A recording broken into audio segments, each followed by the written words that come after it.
기도하겠습니다. 살아 역사하시는 우리 아버지 하나님 감사드립니다. 감당할 은혜, 또 감당할 수 있는 또 삶의 자리가 허락되길 원합니다. 오늘도 우리보다도 우리를 더 잘 아시고 또 사랑하시는 하나님의 인도하심을 전적으로 신뢰하고 의지하며 예수 그리스도 이름으로 기도드립니다. 아멘. 하나님 말씀 보겠습니다. 구약성경 시편 131편 1절로 3절입니다. 여호와여, 내 마음이 교만하지 아니하고 내 눈이 오만하지 아니하오며 내가 큰 일과 감당하지 못할 놀라운 일을 하려고 힘쓰지 아니하나이다. 실로 내가 내 영혼으로 고요하고 평온하게 하기를 젖된 아이가 그의 어머니 품에 있음 같게 하였나니 내 영혼이 젖된 아이와 같도다. 이스라엘아, 지금부터 영원까지 여호와를 바랄지어다. 아멘.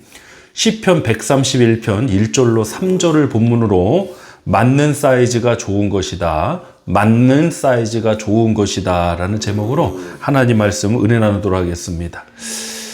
여러분, 운동도 안 하는 것도 문제지만 사실 너무 과한 것도 문제죠. 뭐든지 무리해서 하는 거는 결코 좋은 일이 아닙니다. 각자 어떤 건강이나 체력 상태에 맞게 하는 것이, 적절한 것이 사실 제일 좋은 거죠. 우리가 이런 옷을 사서 입을 때도 나에게 맞는 사이즈가 좋은 거지, 이거 제 사이즈보다 너무 커거나 너무 작으면 그건 좋은 옷이 아니지 않습니까? 인생의 무게도 감당할 만한 무게가 좋은 무게입니다. 그러니까 각자 어찌 보면 이런 삶의 이야기도 다르고 감당할 만한 그 무게들이 다 달라요.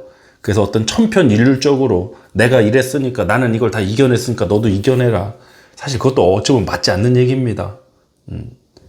우리가 감당하고 물론 승리하고 나가야 될 부분은 반드시 있지만 각자의 이런 상황이나 또 어떤 믿음에 따라서 그런 내용들이 좀 달라질 수 있다는 거죠. 우리가 어떤 일을 할 때 무조건 큰 인물 되게 해달라고, 큰 일 하게 해달라고 이렇게 기도하거나 이것을 마치 큰 비전이나 어떤 소망처럼 이야기하기도 하는데, 이것이 잘못하면요, 위장된 비전, 제가 붙인 건데 위장된 비전으로 나올 때가 참 많습니다. 하나님께서 나한테 5달란트를 주셨든 1달란트를 주셨든 그에 맞는 합당한 삶을 감당하고 사는 것이 중요한 것이지, 무조건 나는 큰 일 하겠습니다, 나는 놀라운 일을 하겠습니다, 큰 일이 나쁘고 놀라운 일을 하는 게 나쁘다는 게 아니라 무조건적으로 다 그러한 것을 원하는 게 과연 바람직하냐, 과연 성경적이냐, 그보다 우리에겐 더 중요한 것이 있다. 오늘 본문에, 오늘 시편 이 짧은 3구절 속에 너무나도 귀한 말씀이 있습니다. 자, 1절 한번 보겠습니다. 여호와여, 내 마음이 교만하지 아니하고 내 눈이 오만하지 아니하오며 내가 큰 일과 감당하지 못할 놀라운 일을 하려고 힘쓰지 아니하나이다. 아멘. 교만하면 망합니다. 내 마음이 교만하지 않고 내 눈이 오만해지지 않는 게 얼마나 중요한 일입니까? 내가 큰 일과 감당하지 못할 놀라운 일을 하려고 힘쓰지 않는다고 그랬어요. 우린 반대로 얘기하잖아요. 큰 일 하려고 노력하라고, 놀라운 일 하려고 힘쓰라고. 근데 오늘 시편 기자는요, 큰 일, 내가 감당치 못할 놀라운 일을 하려고 힘쓰지 않겠다라고 고백을 해요. 왜? 그보다 더 중요한 게 있다는 거예요. 왜? 하나님 앞에서 내가 하나님을 믿고 의지하며 살아가는 그것이 더 중요하다는 겁니다. 오늘날에는 이러한 신앙의 가치를 잃어버렸습니다. 그럼 무조건 명성은 크게, 다 골리앗을 만들려고 그래요. 무조건 큰 일을 해야 되고 놀라운 일을 해야 되고, 우리 목회자 사이에서도 어쩌고 그런 시기 질투도 있고 희한해요. 저라고 그런 게 없는 게 아니라 제 안에도 막 꿈틀꿈틀거려요, 여러분. 참 그런 모습들을 볼 때마다 왜 이렇게 큰 일을 해야 하고 놀라운 일을 해야 되냐. 오히려 시편 기자는 그러한 걸 내가 하려고 힘쓰지 않는다. 왜? 난 하나님께 순종하고 난 하나님을 철저히 의지하는 게 더 중요하기 때문이다. 여러분의 인생과 자녀들, 자손들 위해 이런 기도를 좀 하셨으면 좋겠습니다. 정말 하나님, 그냥 단순히 큰 인물, 유명한 대학, 유명한 사람, 놀라운 일을 할 수 있게 해달라. 물론 그렇게 쓰임받을 필요도 있지만 무조건적으로 그게 우리의 목적이나 목표가 아니라는 거죠. 하나님을 잊지 말자는 겁니다. 우리 잠언 30장 7절로 9절도 보겠습니다. 내가 두 가지 일을 주께 구하였사오니 내가 죽기 전에 내게 거절하지 마옵소서.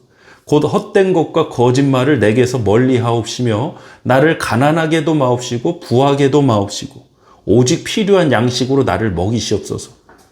혹 내가 배불러서 하나님을 모른다. 여호와가 누구냐 할까 하오며 혹 내가 가난하여 도둑질하고 내 이름의 이름을 욕되게 할까 두려움이니이다. 부자가 되냐 가난하냐 이게 중요한 게 아니라 내가 배불러서 하나님 모른다 하는 게 두려운 거고 내가 가난해서 도둑질해서 하나님의 이름을 욕되게 하는 게 이게 문제. 그러니까 중심에 누가 있어요? 하나님의 하나님. 여러분 우리의 삶에 우리 기도에 하나님이 항상 있기를 주며 축복합니다. 하나님을 잊어버리고 그냥 큰일 큰 업적 유명한 명성 그 대표적인 인물이 바로 사울왕 같은 사람이에요. 여러분 우리가 감당할 수 있는 하나님이 말씀하시고 하나님 내게 맡기신 것을 충실히 해내는 오늘 이 하루가 되실 주님 축복하고 오늘 어찌 보면 이 시편의 말씀처럼 정말 우리가 하나님을 간절히 바라는 2절 말씀 보니까요. 내가 내 영혼이 젖된 아이와 같도다 했습니다.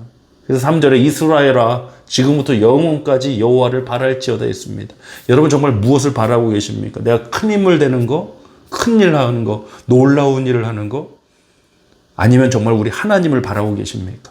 우리 하나님 앞에서 살아가는 오늘 이 하루가 되실 주님의 축복합니다. 함께 기도하도록 하겠습니다. 하나님 아버지 오늘 시편 말씀에는 내가 단순히 큰 일을 행하려고 놀라운 일을 행하려고 힘쓰지 않는다 했습니다. 어찌 보면 우리가 기도하고 우리가 아이들을 향해 이야기하는 것과는 너무나도 다른 모습이 오늘 말씀에 나옵니다. 그 중심에는 하나님이 있기 때문에 하나님을 바라고 하나님께 쓰임받는 것이 얼마나 귀중한 일인지 알기 때문에 바로 이런 고백들이 나왔습니다. 오늘 우리 엎드린 교회 공동체 모두가 이 고백 가운데 하나님의 신실하심, 인도하심을 믿고 의지하며 오늘 주어진 삶에서 최선과 또 감사가 있는 축복된 일들 가득하게 하여 주옵소서. 우리 자손들을 그렇게 하나님 인도해 주시길 간절히 소원하며 예수 그리스도 이름으로 기도하옵나이다. 아멘.